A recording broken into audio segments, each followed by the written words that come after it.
सीख लेते हैं कि वर्धमान और ह्रासमान होता क्या है और किस प्रकार से इसकी गणना करनी है। वर्धमान का मतलब आप समझे रहना मैक्सिमम यानी कि प्रॉफिट हो रहा है। ह्रासमान का मतलब मिनिमम यानी लॉस हो रहा है। ठीक है, जब अवकलन का हम लोग दिए हुए क्वेश्चन का हम लोग अवकलन करेंगे या तो उसकी अवकलनीयता जब फाइंड करेंगे तो उसमें अगर उसका वैल्यू पॉजिटिव जाता है यानी कि प्लस में जाता है तो मैक्सिमम की तरफ जाएगा वो, अर्थात वर्धमान। और यदि उसका वैल्यू निगेटिव की तरफ खींचता है यानी कि मिनिमम की तरफ भागेगा तो वह होता है ह्रासमान। ठीक है, तो ये पॉइंट निर्भर करेगी उसके दिए हुए व्यंजक के अवकलज पे। हो गया। इसमें देखिए कुछ कंडीशंस हमारे पास आएंगे। जैसे कंडीशन नंबर 1 आता है। कंडीशन नंबर 1 में होता क्या है कि हमें कोई भी एक वैल्यू दे दी जाएगी।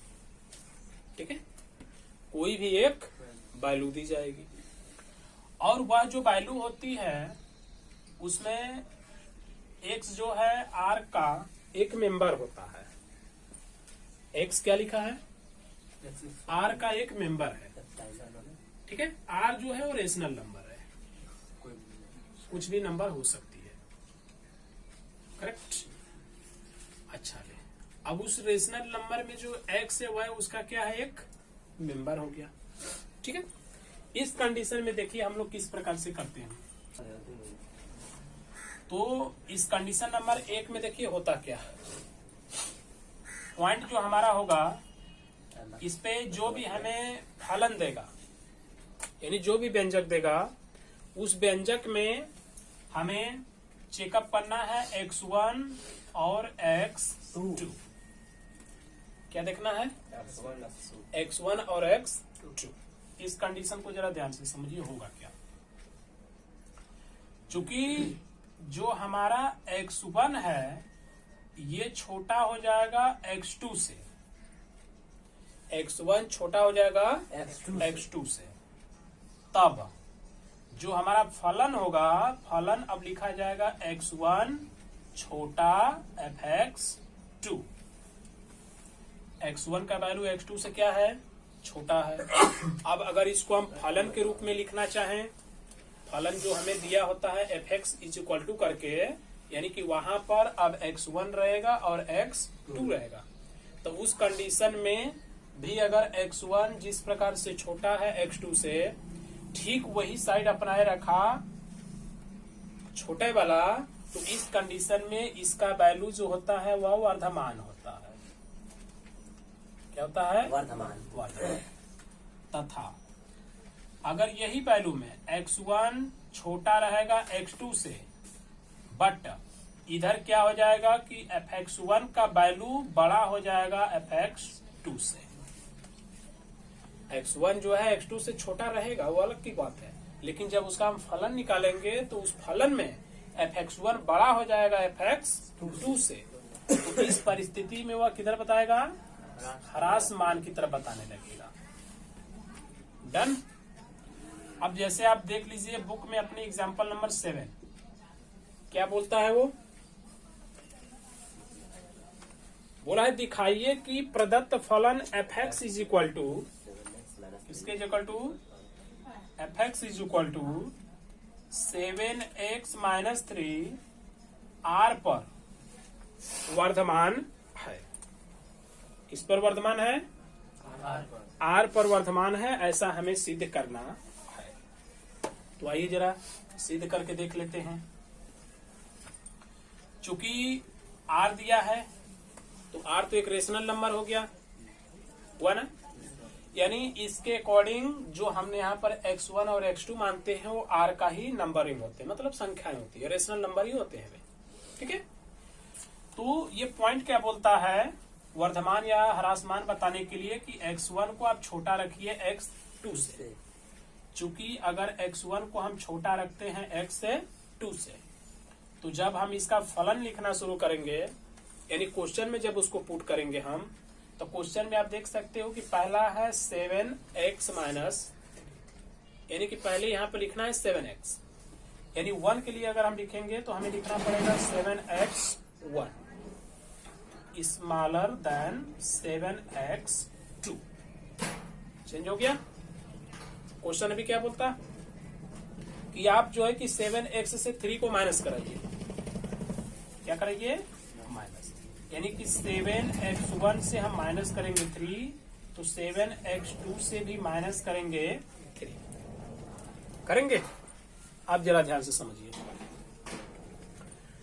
पहले से जो है x1 x2 से छोटा है, हो गया?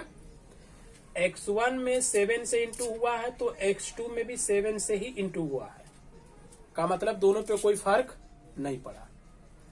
कि पड़ा? नहीं पड़ा। नेक्स्ट स्टेप में देखेंगे तो x1 से भी 3 घटाए हैं और x2 से भी 3 ही घटाए हैं, तो क्या अभी भी कोई फर्क पड़ा? नहीं पड़ा होगा। ठीक है, कुछ इसको एग्जांपल चाहिए समझते हैं। एक राउंड अप करते हैं। जैसे मान लीजिए कि x1 का मान था 5 और x2 का मान था 7। दोनों में कितने से गुणा हुआ? 7 से। तो ये हो गया 7 5 7 7, दोनों से कितना घटा? 3 घटाएंगे तो कितना बचा? 32। इधर कितना बचा? 46 बचा। तो अगर पहले से इस टाइप से ये बढ़ता जा रहा था, मतलब ये हमेशा छोटा होते जा रहा था, तो लास्ट तक भी तो ये छोटा ही रहेगा। वही पॉइंट यहाँ पर है। अब समझ में आ गया? इसलिए जो हमारा fx1 है वो fx2 से छोटा है। और ये पॉइंट बोलती है कि अगर आपका fx1 fx2 से छोटा हो जाएगा तो किसको बताएगा? वो वर्धमान। ठीक है, इसके अकॉर्डिंग अतः फलन किधर इशारा कर रहा है भाई? वर्धमान की ओर, यानी कि फलन वर्धमान है। ठीक है, ये कंडीशन नंबर 1 है। कंडीशन नंबर 2 भी होता है इसका। अब देखिए, कंडीशन नंबर 1 के बाद हमारा आता है कंडीशन नंबर 2। कंडीशन नंबर 2 में क्या होगा? जैसे x r का एक मेंबर है, वैसे ही काम ये कंडीशन नंबर 2 में भी x r का एक मेंबर रहेगा। ठीक है, बट पहले कंडीशन में हमने x1 व x2 इस तरह से मान के फलन बना के उसको वर्धमान और ह्रासमान चेक किए हैं, ये पूरा साइड। अब क्या करेंगे? अब हम लोग डायरेक्टली जो है इसका निकालेंगे f डैश x। क्या? f डैश x निकालने पर अगर यह वैल्यू 0 से बड़ा होता है तो आप समझ जाइए कि वह वर्धमान है। 0 से बड़ा यानी पॉजिटिव संख्या आएंगे। क्या आएगा? पॉजिटिव नंबर आएगा। और यदि f डैश x 0 से छोटा हो जाता है तो आप क्या समझना? ह्रासमान। ओके, हाँ, एक बार पहले हमें उसका क्या करना है? अवकलन। यदि वह वैल्यू 0 से बड़ा आता है तो वर्धमान, 0 से छोटा आता है तो ह्रासमान। बस इतना ही करना है और कुछ नहीं करना है। ठीक है, अब सुनिए, ये जो आपने क्वेश्चन नंबर फर्स्ट लगाया फर्स्ट कंडीशन से, उसको आप सेकेंड कंडीशन से भी लगा सकते हैं, कोई दिक्कत नहीं है। राइट है, मतलब वर्धमान ही नहीं निकाला जा रहा है दोनों में, तो दोनों तरीके से हम किसी भी साइड से पूछ कर सकते हैं, कोई प्रॉब्लम नहीं है। बट यहाँ पे हमने 2 कंडीशन पढ़ रहा है ताकि जो भी हमें इजी लगेगा या जैसे भी अपने लैंग्वेज में आप समझ लो, हम यूज कर लेंगे। अब आप देखिए एग्जांपल नंबर 8 बोला है कि दिखाइए कि प्रदत्त फलन f(x) is equal to x³ minus 3x square plus 4x x अवयव है r का, r पर वर्धमान है। किस पर वर्धमान है? r पर। चलिए, वर्धमान निकालने के लिए आपने यहाँ पर देखा हमें क्या करना है? पहले f व डैश x निकालना, मतलब एक बार उसका क्या करना है? चलिए कर देते हैं। f dash x is equal to क्या आएगा? 3x square minus 6x plus क्या आएगा बच्चा? 4 आएगा। पॉइंट क्लियर हो गई? आप क्या करेंगे ना कि इतना करने के बाद जो हमारा x है उसको एक जगह रहने देते हैं। x को कहाँ रहने देते हैं? एक जगह। और जो उसके अलावा बचेंगे अपना स्वतंत्र नंबर उनको अलग रखेंगे। तो इस पॉइंट को आप 1 में रहने दीजिए। कॉमन जैसे आप निकाल सकते हो, कोई प्रॉब्लम नहीं है। 3x निकालेंगे तो यहाँ से बचेगा x माइनस 2 प्लस ये 4 को आप अलग रखिए। ओके, हमने ये f डैश x निकाला हुआ है। ओके है। अब हमको यहाँ पर ये चेक करना है कि जो हमारा f डैश x है वह 0 से बड़ा है या छोटा है। अब इसको हम देखिए कैसे फाइंड करते हैं। चूंकि हमें पहले से बताया गया है कि जो x है वह एक मेंबर है r का, और हम जानते हैं कि r होता है रेशनल नंबर, यानी r का वैल्यू हम 1 2 3 4 5 6 7 8 ऐसे करके कुछ भी रख सकते हैं। क्लियर है। बट जो सबसे छोटा वैल्यू r का है वह है 1। सो हम x का 1 वैल्यू रख के जरा चेक करते हैं।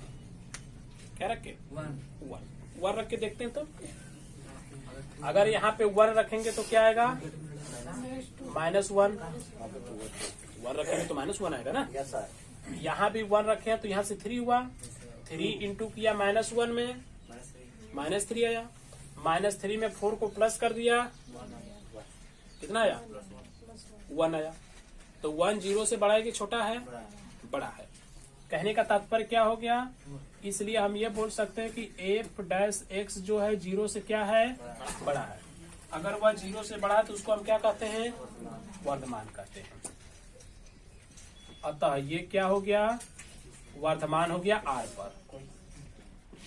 अतः यह जो फलन दिया गया है वह r पर क्या है, वर्धमान है। क्लियर हो गया। चलिए और आगे बढ़ते हैं हम लोग। इसके नीचे क्वेश्चन नंबर 9 देखेंगे तो 9 त्रिकोणमितीय अनुपात का है। त्रिकोणमितीय अनुपात को हमें अलग से बताएंगे। अभी हम लोग केवल नंबरिंग देखेंगे। 10 नंबर देखिएगा। अंतराल ज्ञात कीजिए। क्या ज्ञात कीजिए, अंतराल जिसमें f(x) is equal to x² -4x plus 6 से प्रदत्त फलन a पहला नंबर में वर्धमान है, b ह्रासमान है। ओके, 10 नंबर का क्वेश्चन है, अंतराल ज्ञात कीजिए जिनमें f(x) is equal to x² -4x plus 6 है, और वह अंतराल हमें दो कंडीशनों में ज्ञात करना है। पहला कंडीशन वर्धमान का होना चाहिए और दूसरा कंडीशन ह्रासमान का होना चाहिए। ठीक है, वर्धमान का कंडीशन आप देख सकते हो ये है, और ह्रासमान का कंडीशन ये है। ठीक है, तो आइए हम लोग अंतराल निकालते हैं। कुछ नहीं करना है, सेम पॉइंट हमारी रहेगी वही। पहले तो हमारे पास f(x) इज इक्वल टू है x² -4x प्लस 6। टोटली आप इसको आगे बढ़ाइए। ये हो जाएगा f dash x is equal to 2x -4। ये वाला तो पॉइंट खत्म हो गया। आप चलिए, जब आपको अंतराल फाइंड करना होगा ना तो f डैश x का वैल्यू आप 0 पुट करेंगे। कितना, 0। तो जब इसका वैल्यू हमने 0 पुट किया तो हमें क्या मिलता है, 2x -4, यानी कि 2x -4 इज इक्वल टू 0 था, तो x इज इक्वल टू हमें क्या मिलेगा, 2 मिल गया। x का वैल्यू कितना है, 2 है। अब इस वैल्यू को ना हम संख्या रेखा पे पुट अप करेंगे। कहाँ, संख्या रेखा पे। और संख्या रेखा आप कैसे बनाते हो, एक लाइन खींचते हो इस टाइप से। ये चूंकि 2 तो पॉजिटिव नंबर है, इधर कहीं रख देते हैं इसको बीच में, इधर माइनस रखते हैं तो ये अनंत तक जाएगा, प्लस उधर प्लस रखते हैं तो ये अनंत तक जाएगा। x का हो सकता है कि x से ज्यादा वैल्यू आया होता है ना। तो जैसे यहाँ पर 2 लिखे प्लस में, अगर प्लस में होता तो हम इसको और आगे बढ़ा देते, माइनस में अगर होता तो उसको इधर खींच लेते। मतलब जो भी होता है, जैसा भी होता है, हम लोग उसको आगे बढ़ाते। अच्छा, अब देखिए ध्यान से, यही हमारा अंतराल हो गया। अब एजेंट से हमें चेक करना है वर्धमान और ह्रासमान को। वर्धमान बोलेगा हमको 0 से बड़ा चाहिए और ह्रासमान बोलेगा हमको 0 से छोटा चाहिए। इस वैल्यू को देखिए, पुट कीजिए। पहले सबसे बड़ी बात, हम आ जाते हैं कहाँ पे, यहाँ पे देखिए हमारा अवकलन तैयार है, हो गया ना। ये माइनस वाली अगर संख्या हम x की जगह पुट कर दें, माइनस में कुछ भी पुट कर दें, मान लीजिए इकट्ठे रख देते हैं माइनस में, बोला ना अनंत तक जाएंगे हम, प्लस 0 से इधर मतलब 2 से इधर जा रहा है माइनस में, तो माइनस में कोई भी संख्या हम रख देते हैं, जैसे माइनस में रखते हैं। अगर हमने यहाँ पे -1 रखा, कितना -1, तो -1 जब गुणा करेगा 2 में तो क्या आएगा -2। अब -2 में जब -4 जोड़ेंगे तो माइनस में आ गया, तो ह्रास हो गया ना। अब थोड़ा से उस साइड में भागते हैं, प्लस में रखते हैं।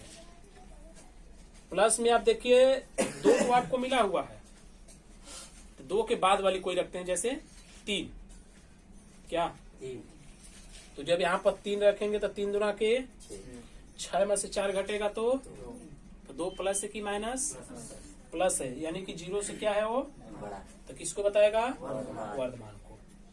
कंडीशन मिल गया। यानी कि जो पहला कंडीशन उसने बोला ए वर्धमान के लिए, तो उसका अंतराल है 2 से अनंत, क्या है। दूसरा जो उसने कंडीशन बोला ह्रासमान के लिए, तो वह कंडीशन है माइनस अनंत से 2। इधर से में जाएगा, हो गया। ऐसे हम फाइंड कर लेंगे किसको, ह्रासमान के अंतराल को और वर्धमान के अंतराल को। एक क्वेश्चन और देखिए, फिर हम लोग आगे बढ़ेंगे थोड़ा, ताकि अच्छे समझ में आ जाए। चलिए 11 नंबर पे आते हैं। 11 में बोला है कि वे अंतराल ज्ञात कीजिए जिनमें f(x) = 4x³ -6x² -72x + 30 द्वारा प्रदत्त फलन f। देखिए पहला वर्धमान के लिए बताना है और दूसरा ह्रासमान के लिए, ठीक है। नंबर ए वर्धमान, नंबर 2 ह्रासमान। चलिए, तो ये पॉइंट ज्ञात करने के लिए सबसे पहले हमें ये प्रक्रिया अपनानी है। चूंकि f(x) = हमारा क्वेश्चन है 4x³ -6x² -72x + 30। एक बार जब अवकलन करेंगे तो क्या मिलेगा, 4 3 x², 6 दूना के 12x, और यहाँ से क्या मिलेगा, डायरेक्ट मिल गया हमें 72। अब 0 के बराबर इसको कर देते हैं। चूंकि जब हम इसको 0 के बराबर करेंगे तो 12x² -12x -72 बराबर हो जाएगा 0। 12 से भाग कर दीजिए, तो x² -x 12 6 का 72 होता है ना, 0। 6 का गुणनखंड करके 1 लाना है, तो 2 और 3 हो जाता है, यानी कि x - 3 हो जाएगा और x + 2 हो जाएगा। तो x का वैल्यू आ जाएगा 3 और x का वैल्यू आ जाएगा माइनस। संख्या रेखा बना दीजिएगा दाड़ से। चलिए देखिए, 3 प्लस में 2 माइनस में, तो प्लस वाला वो लेंगे, माइनस वाला ये लेंगे। तो ये हो गया प्लस और ये हो गया माइनस। ये जाएगा माइनस अनंत तक और ये जाएगा प्लस अनंत तक। कोई प्रॉब्लम तो नहीं है ना, ये बना लेंगे ना, बस इसी को बनाना है। उसके बाद तो क्वेश्चन लग चुका। एक सीरियल नंबर से अब लेंगे। देखिए पहला हमारा वैल्यू होगा माइनस अनंत से -2 तक, माइनस अनंत से -2 तक। चलिए वैल्यू पुट करते हैं। हमें वैल्यू पुट करना है कहाँ पे, यहाँ पे। माइनस अनंत से कहाँ तक,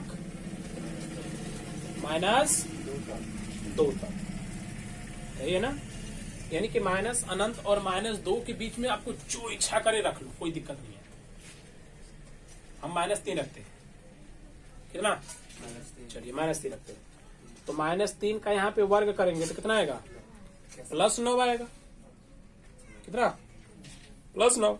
अब +9 गुणा करेगा 12 में तो 12 9 108।